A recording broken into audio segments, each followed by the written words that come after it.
Power 1075, a 10 for hip hop and R&B. Leah Henry here. Really excited to talk to some veterans in the game. They have an exciting series coming to Netflix. I'm so excited to have Richard Lawson and Debbie Morgan join me. How are you doing today? Good, Very good. good. Thank you. Hi, Thank nice you. to be here. Nice to meet you as well. Really excited to talk to you guys about your latest project, Beauty in Black. I've actually been seeing social media clips and it looks so scandalous and so good. I know everybody is in for a treat today when this hit their Netflix screens. Is already out. So, Richard, talk to me a little bit about Norman, your character, and what people can expect from you on this show. Well, Norman is one of the patriarchs of this family, this really super rich family who runs this very successful organization. Norman has tried to pull away from the day-to-day functions of it and live a simple life with a wife that he loved. He has the one quality that seems to be lacking in the ecosystem of this family, which is love. Because of the greed, the avarice, the jealousy, the backbiting, all of the negative things that happen within families sometimes. And he just wanted a simple life. But he gets pulled back in, much to his chagrin and pain, in a terrible way. And he becomes a monster trying to figure out who evoke this evil into his life, and he becomes a terror. And his one of his nemesis is his brother's ex-wife Olivia, and they are two forces that are equal in power and equal in threat. And so I'll pass it to Debbie. I was going to And say, Debbie, tell us about Olivia because I can already see this is going to be good. just the way that Richard described Olivia and our two characters. This is the first time that Richard and I are getting to play adversaries. We've worked together many times before playing husband and wife. And Olivia is a character who feels she's a matriarch of the family, and her ex-husband and her ex-brother-in-law, who Richard plays, she feels are always trying to take from her. And so the thing that makes her tick is trying to do, not trying, but intent on holding on to her power, her prestige that she has in this family. And the thing that I like so much about her is that upon meeting her, she can give you the sweetest, the most gentle smile, and just suck you right in thinking about who she might be. And she could be holding two knives behind her, ready to slit your throat if you come at her the wrong way.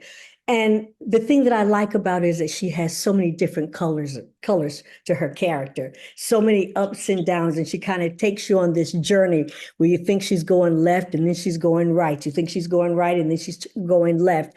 And I like characters that had this certain mystique about them that it takes you a while to try to identify exactly who they are. It took me a while,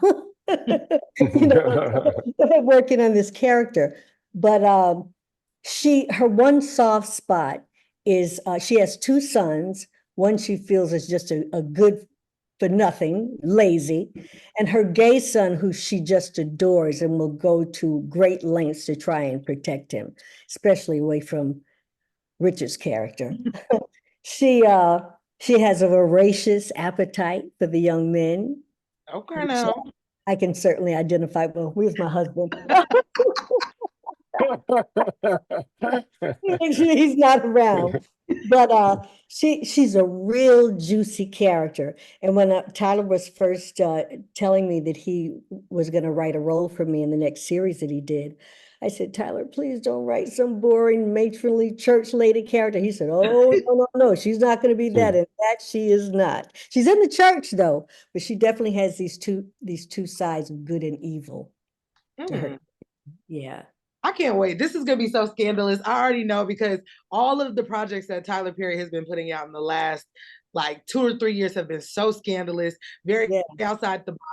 I wanted to talk to both of you because you've obviously both worked with him, but talk to me about working with Tyler Perry on, so many projects. What have you guys learned as actors? Because y'all have been on our screens for decades, both of you. And so y'all are not new to this. But what is it like to work with Tyler Perry, who also has decades in the game and is known for celebrating Black actors and actresses? What is that experience like?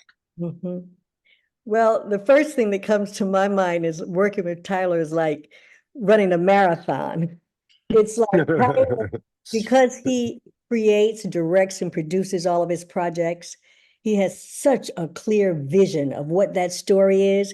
He has such a clear vision of each of his characters and how he sees them, which makes him be able to go through a lot of the filming kind of quickly. He doesn't have to do a lot of retakes, which means that you as the actor really need to know your lines, need to know what your intention is in the scene, and don't screw up so we can move right on to the next scene. But Tyler, like Richard said, Tyler has such passion for his characters. And when he talks about us and tells us the purpose that each one has and the reason that he's written this particular character the way that he has, it just always makes so much sense for us, the actor, to be able to build upon that in terms of the way that we want to play each of these characters. This has been a wonderful experience for me working with Tyler. This is my second time working with him. My very first time was when we did Divorce in the Black. And the other thing that I think is so interesting about working with Tyler is his loyalty. And it's like, when you see different some of the same actors in a lot of Tyler's projects, it's because he respects your work. He likes you. And it's almost like you always know that at some point or other, you're going to get to have that opportunity to work with him again. The first night that he brought us to his house, his home, so that he could introduce each of the actors to everybody. And he sat down and talked to us about how blessed we all were to be able to take this journey with him. And he's blessed to be able to have this for us. And I don't know if he's ever talked about this before, but in his home, he told us, he said, I want you guys to all follow me. We went upstairs to the top floor and he had this chapel. It had about 7 pews in it. He had an altar, candles. And when we came in and sat down and he started to do this prayer about his intention for us in doing this project and how how blessings just manifest itself when you know that God has all brought us together for this one purpose. And it was like nothing that I have ever experienced before working with any other producer in my 40-some decades career. And I feel blessed. I feel so blessed to be able to have this opportunity to work with him. That's Yeah, Richard. yeah. Just off of what Debbie said about the fact that he creates, he wrote it, produced it, directed, and and majorly involved in the editing of it, um, which very few people can say. But what that allows him is to be able to stand like the conductor in terms of understanding the music inside and out. He Mhm. wrote it. He knows what he wants to say. He knows every single moment. So when Mhm. he's shooting, he's the conductor. And Mhm. so therefore, it's already in his head in terms of what he wants it to look like. And so he doesn't need to like shoot it to figure it out. It's already figured out. He's certain about it. And he's done it so much, there is an absolute certainty about what he wants to do. And he will, any surprises come up is the addition, it's the cherry on top. It's the sprinkles. It's not the heart and soul of it, because that's already in his mind. And so therefore he operates quite differently than any other director operates. And so he's created sort of a parry technique, if you will, that is new. And when you get in that world, you have to learn how to function Right, in the parry technique of filmmaking. right. And when you see the result of it, you understand why, because he can get so much more done than the Yes, average person. You know, absolutely. he'll get 10 things done to other people's one. Yeah. And it's because of the fact that he understands what he's creating and he sees the whole thing. I said to him one day, you know, I've worked on projects, and I'm sure Richard has too, where a director might do anywhere from like 7 to 12 takes on a particular scene. And if it's especially an emotional scene, you know, you can get kind of drained, and it gets more and more difficult the more times that you're doing it to reach that goal that you're trying to reach in the scene.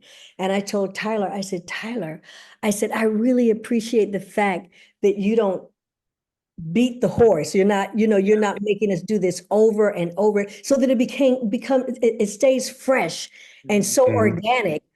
Tyler said, well, Debbie, a lot of people don't like that. They want me to take a Yeah, lot, true. but for me as an actress, I like things to seem more in the moment, and it becomes less of that if I have to do a scene over and over again for 7 or 8 takes. Yeah, Yeah. yeah, absolutely. I've heard it's just complete magic on those sets. Well, listen, y'all are busy. I got a lot of people to talk to. Richard, Debbie, thank you so much. We will Thank all you. be tuned in to Beauty in Black on Netflix right now. Thank you guys so much for your time. Thank you. Thank you Thank so you, much. Leah.